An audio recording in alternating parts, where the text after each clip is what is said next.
గ్రామాల్లో ఉన్నటువంటి సర్పంచులు దాదాపుగా 1300 వార్డు సభ్యులు దాదాపు 80 మంది ఎంపీటీసీలు ఇవాళ రిజర్వేషన్ లేకుండా అర్హత కోల్పోయినటువంటి పరిస్థితి చూస్తా ఉన్నాం సార్.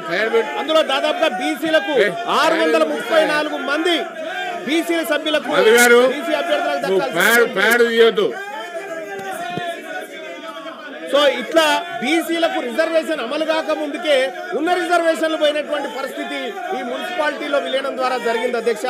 సో అధ్యక్ష, అత్యంత బాధాకరమైన విషయం ఏంటంటే మా బీసీల గోడు వెళ్ళబోసుకుందాం, బీసీల గోడు సభకు వెళ్ళబోసుకునే టైంలో విపక్ష నాయకులు బీఆర్ఎస్ పార్టీ నాయకులు ఈ విధంగా వ్యవహరించి బీసీలకు సంబంధించినటువంటి అంశంలో వీళ్ళు చేస్తున్నటువంటి కార్యక్రమం ఏదైతే ఉందో అధ్యక్ష, ఇది బీసీలకు మోసం చేసే కార్యక్రమం తప్ప ఇంకొకటి కాదు అధ్యక్ష.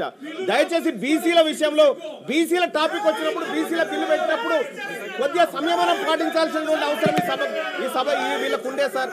కానీ ఆ ప్రయత్నం ఏం చేయట్లేదు. ఇక్కడ మేము మొత్తుకుంటున్నాం సార్, 70 సంవత్సరాల నుంచి బీసీల పార్టీ ప్రభుత్వం అంతో ఇంతో బీసీలకు లబ్ధి చేకూర్చడం కోసం కామారెడ్డిలో డిక్లరేషన్ పెట్టి 42% రిజర్వేషన్ ఇవ్వడానికి ప్రయత్నం చేస్తున్న తరుణంలో కీలకమైనటువంటి 50% స్లాబ్ను ఎత్తివేయాలనేటువంటి ఒక అంశాన్ని తీసుకున్నప్పుడు దయచేసి అధ్యక్ష మా ఆవేదన ఎవరింటారు అధ్యక్ష, మా బీసీల ఆవేదన ఎవరింటారు అధ్యక్ష? ఈ నాయకులకేం పట్టింపు లేకుండా పోయింది. కనీసం మా బాధ వినాలి అధ్యక్ష, ఈ సభ వినాలి, ఈ సభ మా బాధ వినాలి, ఈ సభ మా బాధ అర్థం చేసుకోవాలి. 70 సంవత్సరాల నుంచి మాకు అన్యాయం జరుగుతుంది సార్. స్వాతంత్రం వచ్చినప్పటి నుంచి కనీసం సార్ ఇక్కడ దాదాపు 634 బీసీలకు అవకాశాలు పోయినాయి సార్ ఇది అమలు కాకముందుకే.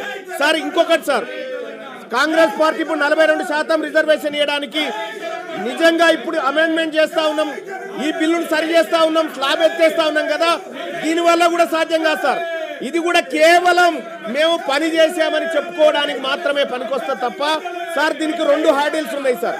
ఒకటి సార్, ఇప్పుడు మనం ఇక్కడ 50% స్లాబ్ ఎత్తేసినప్పటికీ గవర్నర్ గారు ఆమోదం అవసరం సార్, గవర్నర్ గారు సంతకం అవసరం. ఒకవేళ అది దాటినా కూడా మళ్ళీ హైకోర్టు, మళ్ళీ సుప్రీంకోర్టు, మళ్ళీ ఇందిరాసహాని కేసు అడ్డం వస్తుంది సార్. ఇందిరాసహాని కేసు అడ్డం వచ్చినప్పుడు పరిస్థితి మళ్ళా మొదటికి వస్తుంది సార్. ఆ రోజు మనం ఈ ప్రజలకు ఏం సమాధానం చెప్తాం సార్? 42% రిజర్వేషన్ ఇవ్వడంలో అన్ని పార్టీలు ఫెయిల్ అయిపోయినాయి, ఈ ప్రజలకు న్యాయం చేయడంలో అన్ని పార్టీలు విఫలమైనాయి అని చెప్పదలుచుకున్నామా సార్ ఈ బిల్లు ద్వారా? అందుకోసమే దయచేసి అధ్యక్ష నేను ఈ సందర్భంగా ఈ సభ ముందు కొన్ని అంశాలు పెడతా ఉన్నాను సార్. ఈ రాష్ట్ర ప్రభుత్వం ముందు పెడతా ఉన్నా, గౌరవ ఆ శాఖ మంత్రివర్యులను కోరుతా ఉన్నా, మీరు 42% రిజర్వేషన్లకు అడ్డంకులు స్పష్టంగా మాకు కనిపిస్తా ఉన్నాయి. ఆ అడ్డంకుల విషయంలో మేము మిమ్మల్ని తప్పు పట్టట్లేదు, అడ్డంకులు అందరికీ ఉన్నాయి. కానీ మీరు ఇవ్వడానికి మీ చేతిలో ఉన్నటువంటి అంశాలు అనేకం ఉన్నాయి. ఇక్కడ మీ చేతిలో ఉన్నటువంటి అంశాలు అనేకం ఉన్నాయి. బీసీ సప్లాన్ తీసుకురావడానికి సుప్రీంకోర్టుతో పంచాయతీ లేదు, మరి కేంద్రంతో పంచాయతీ లేదు. కాబట్టి బీసీ సప్లాన్ విషయంలోనైనా మీరు చర్యలు తీసుకోండి. బీసీలకు కామారెడ్డి డిక్లరేషన్ ప్రకారం ప్లీజ్, ఒకవేళ కాళేశ్వరం విషయంలో మన హౌదులో కూడా చర్చ కావాలన్నప్పుడు నేను తప్పనిసరిగా ప్రభుత్వంతో మాట్లాడతాను, నెక్స్ట్ సెషన్ లో పెట్టమని చెప్తాను సార్. ఇక్కడ సార్ బీసీ సప్లాన్ విషయంలో సార్ ఈ రాష్ట్ర ప్రభుత్వం తక్షణ నిర్ణయం తీసుకోవచ్చు సార్. చేయదలుచుకుంటే బీసీ సప్లాన్ను ప్రతి ఏడాది 20,000 కోట్ల రూపాయలు బీసీల సంక్షేమానికి ఖర్చు పెడతామని కామారెడ్డి డిక్లరేషన్ లో కాంగ్రెస్ పార్టీ చెప్పింది సార్. 5 ఏళ్ల కాలంలో 1,00,000 కోట్లు బీసీల సంక్షేమానికి ఖర్చు పెడతామని చెప్పినటువంటి కాంగ్రెస్ పార్టీ 2 బడ్జెట్లలో కలిపి కనీసం 20,000 కోట్లను కూడా బడ్జెట్ లో కేటాయించలేకపోయింది సార్. ఇక్కడ వివక్ష కనిపిస్తా ఉంది సార్. ఈ జయంగా కాంగ్రెస్ పార్టీని అడ్డుకోవడానికి ఏ శక్తి లేదు సార్. మేమందరం సపోర్ట్ చేస్తాం సార్ ఈ విషయంలో. అలాగే సార్ ఇంకా ఎంబీసీ కులాలకు సంబంధించినటువంటి సంక్షేమ విషయంలో కూడా ఉన్నత విద్య కోసం 10 లక్షల రూపాయలు పూచీకత్తు లేని వడ్డీలు రుణాలు ఇప్పిస్తామని కాంగ్రెస్ పార్టీ హామీ ఇచ్చింది సార్.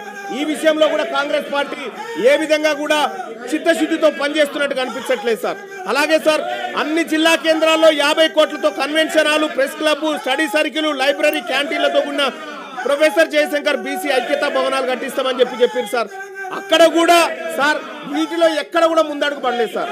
ఎక్కడైతే హార్డీలు ఉందో అక్కడ పైన ఫోకస్ చేస్తా ఉంది రాష్ట్ర ప్రభుత్వం. కానీ చేయాల్సిన పనుల విషయంలో మాత్రం కొంత నిర్లక్ష్యంగా ఉండడం బాధాకరమైనటువంటి అంశం సార్. ఇంకొకటి సార్, 3 లక్షల కంటే తక్కువ వార్షిక ఆదాయం గల బీసీ కుటుంబాల యువతకు ర్యాంకుతో సంబంధం లేకుండా మొత్తం ఫీజు రియంబర్స్మెంట్ ఇస్తున్నారు సార్. ఇవాళ ఫీజు రియంబర్స్మెంట్ బకాయిలు విపరీతంగా అక్కడ పడి ఉన్నాయి సార్. ఆ ఫీజు రియంబర్స్మెంట్ బకాయిలు ఇస్తే తప్ప బీసీలు టీసీలు కానీ లేకపోతే వాళ్ళ సర్టిఫికెట్లు కాలేజ్ యాజమాన్యాలు ఇవ్వలేని పరిస్థితి ఉంది సార్. అందుకోసమే ఫీజు రియంబర్స్మెంట్ లో మీరు చేయాల్సిన కార్యక్రమాలు ఉన్నాయి, అవి చేయండి. అలాగే చేతి వృత్తులకు సాయం చేస్తామని కాంగ్రెస్ పార్టీ ఆ రోజు కామారెడ్డి డిక్లరేషన్ లో అవకాశం కల్పించింది సార్, మెన్షన్ కూడా చేసింది. వృత్తి బజార్ పేరుతో ప్రతి మండలంలో 50 దుకాణాలు షాపింగ్ కాంప్లెక్స్ ఏర్పాటు చేసి మంగలి, వడ్రంగి, చాకలి, కుమ్మరి, స్వర్ణకారుల వంటి చేతి వృత్తుల వారికి ఉచితంగా షాపు స్థలాలు అందజేస్తామని చెప్పారు సార్. గడిచిన 2 సంవత్సరాలలో ఇప్పటి వరకు ఒక్క షాపు కానీ దయచేసి శ్రవణన్న మీ స్వర్ణకారుల గురించి మాట్లాడుతున్నా, దయచేసి మీరు ఓపికగా ఉండాలా. బీసీ కార్పొరేషన్లు ఫెడరేషన్ల కింద నమోదైన ప్రతి సొసైటీకి ఎన్నికల నిర్వహణ 10 లక్షల ఆర్థిక సాయం అని చెప్పారు సార్. ఇప్పటి వరకు చేయలేదు. నేను అడుగుతా ఉన్నా, గౌరవ మంత్రివర్యులను అడుగుతా ఉన్నా, మీరు అమలు చేయడానికి మీరు ఇవ్వడానికి సిద్ధంగా ఉన్న అంశాలు అనేకం ఉన్నాయి ఇక్కడ. వీటిని చిత్తశుద్ధితో అమలు చేయండి. 42% రిజర్వేషన్ విషయంలో మీరు పోరాడుతున్నటువంటి విధానంలో కానీ లేకపోతే కేంద్ర ప్రభుత్వం సృష్టిస్తున్న అడ్డంకుల విషయంలో కానీ మేము మీకు అండగా నిలబడతాం. కానీ మీరు కామారెడ్డి డిక్లరేషన్ లో ఇచ్చిన ప్రతి అంశాన్ని అమలు చేయడంలో మీ చిత్తశుద్ధి సరిగా లేదని అర్థమవుతా ఉంది. అలాగే ఇక్కడ మంత్రివర్గాల విషయంలో మా బీసీలకు ఇంకా మంత్రివర్గాలు పెరగాలన్నటువంటి అవసరం ఉంది అధ్యక్ష. మా బీసీలకు మంత్రులు పెరగాలి, మా బీసీలకు అవకాశాలు పెరగాలి, మా బీసీ సర్పంచ్లకు, మా బీసీ ఎంపీటీసీలకు, మా బీసీ జెడ్పీటీసీలకు అందరికి కూడా అవకాశాలు మెరుగుపడాలి అధ్యక్ష. Don't come to this please please. మీకు మైక్ ఉంది, మీకు మైక్ ఉంది, మీకు మైక్ ఉంది, అక్కడ వెళ్ళండి ప్లీజ్ ప్లీజ్. మీ మైక్ మీ సీట్ లో కూర్చొని మాట్లాడండి ప్లీజ్ ప్లీజ్ ప్లీజ్. అక్కడ వెళ్ళండి ప్లీజ్.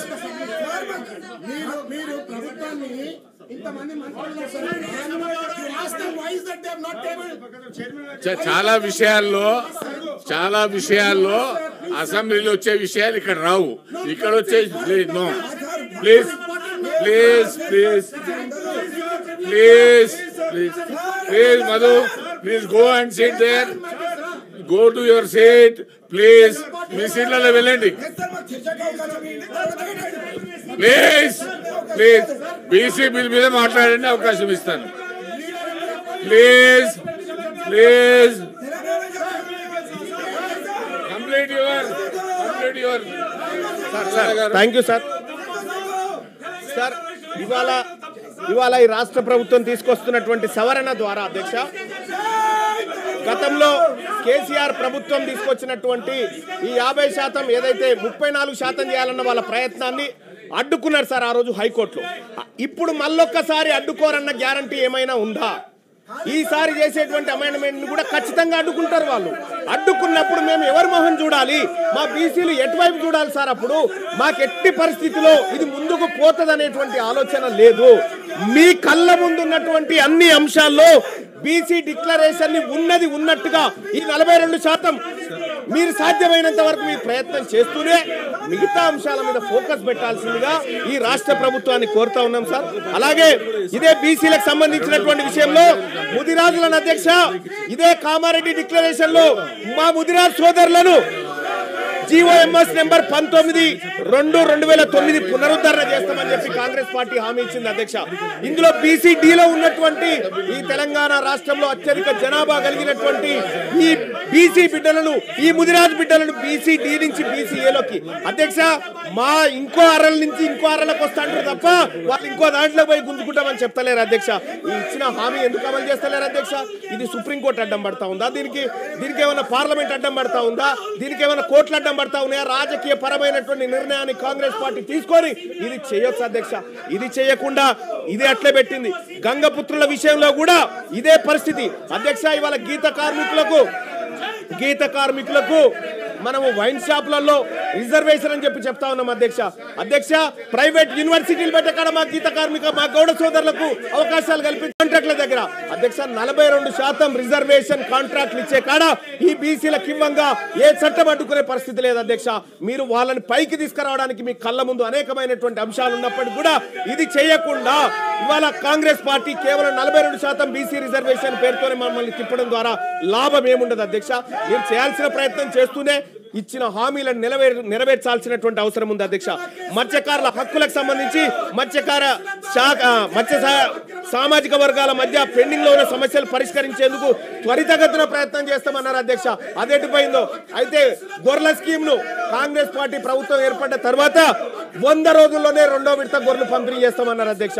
2వ విడత గొర్రెల పంపిణీ కార్యక్రమం ఎటుపోయిందో కానీ ఇక్కడ మొదటి విడత గొర్రెల పంపిణీ కార్యక్రమంలో దోషులైనటువంటి వాళ్ళని ఇవాళ ప్రజాక్షేత్రంలో దోషులుగా నిలబెట్టలేకపోయింది. ఈ విషయంలో కాంగ్రెస్ పార్టీ కొంత ఇబ్బందికరమైనటువంటి పరిస్థితుల్ని సృష్టిస్తా ఉంది అధ్యక్ష. ఇక అలాగే వైన్స్ రిజర్వేషన్లు అధ్యక్ష, వైన్స్ల విషయంలో 15% ఉండే గౌడ్లకు రిజర్వేషన్లు 25% పెంచుతామని చెప్పారు సార్ కామారెడ్డి డిక్లరేషన్ లో. కానీ ఇప్పటి వరకు పెంచిన దాఖలాలు లేవు సార్. మొన్న ఏదో నోటిఫికేషన్ కూడా ఇచ్చినట్టు ఉన్నారు. అలాగే జనగామ జిల్లాకు సర్దార్ సర్వాయి పాపన్న పేరు పెడతామని కాంగ్రెస్ పార్టీ పేజ్ నెంబర్ 18 తన ఎన్నికల మేనిఫెస్టోలో చెప్పింది సార్. ఇప్పటికీ దానిపైన చర్చ లేదు, దానిపైన ఎలాంటి నిర్ణయం తీసుకోలేదు అధ్యక్ష. అనేక మంది ఇప్పటికే ధర్నాలు అలాగే ఆందోళన వ్యక్తం చేస్తా ఉన్నారు కాంగ్రెస్ పార్టీ ఈ నిర్ణయాన్ని తీసుకోవాలని చెప్పి. అలాగే మున్నూరు కాపుల విషయంలో కూడా అధ్యక్ష మొట్టమొదటిసారిగా మంత్రివర్గంలో ఒక మున్నూరు కాపు బిడ్డ కూడా మంత్రిగా లేకుండా పోయింది అధ్యక్ష. అలాగే మున్నూరు కాపు కార్పొరేషన్ ఏర్పాటు చేసి యువ పారిశ్రామికవేత్తలను ప్రోత్సహించేందుకు సబ్సిడీ రుణాలు పంపిణీ చేస్తామని చెప్పారు అధ్యక్ష. అది కూడా ఇప్పటి వరకు అతిగతి లేకుండా పోయింది అధ్యక్ష. పద్మశాలి బిడ్డలకు జగిత్యాల, నారాయణపేట, భువనగిరిలో మెగా పవర్ క్లస్టర్లు ఏర్పాటు చేస్తామని చెప్పారు అధ్యక్ష. పద్మశాలిల పవర్ లూమ్స్ పరికరాల పైన 90% సబ్సిడీ అని చెప్పారు అధ్యక్ష. ఎటుపోయినాయి అధ్యక్ష? ఈ కామారెడ్డి డిక్లరేషన్ లో కేవలం 42% స్థానిక సంస్థల రిజర్వేషన్లు కాదు అధ్యక్ష. సార్ ఇక్కడ 42% రిజర్వేషన్ కాదు అధ్యక్ష, అనేకమైనటువంటి అంశాలు ఈ బీసీ డిక్లరేషన్ లో ఉన్నాయి. కేవలం 42% రిజర్వేషన్ అనే కాదు, మీరు చేయగలిగినటువంటి అన్ని ఉన్నాయి ఇందులో. మరీ ముఖ్యంగా అధ్యక్ష విశ్వకర్మలకు సంబంధించినటువంటి అధ్యక్ష మంగళి, స్వర్ణకారులు, కమ్మరి, వడ్రంగులు, కుమ్మరులను 90% సబ్సిడీతో టూల్ కిట్లు ఇస్తామని చెప్పారు అధ్యక్ష. ఆ కార్యక్రమం చేయడంగా ఎవరు అడ్డుకుంటారు అధ్యక్ష? అక్కడ ఏం పార్లమెంట్ ఏం వద్దంటలేదు, సుప్రీంకోర్టులు ఏం అడ్డుకుంటలేవుగా అధ్యక్ష. పట్టణ ప్రాంతాల్లో షాపుల ఏర్పాటు భూమి కేటాయిస్తామని చెప్పారు అధ్యక్ష.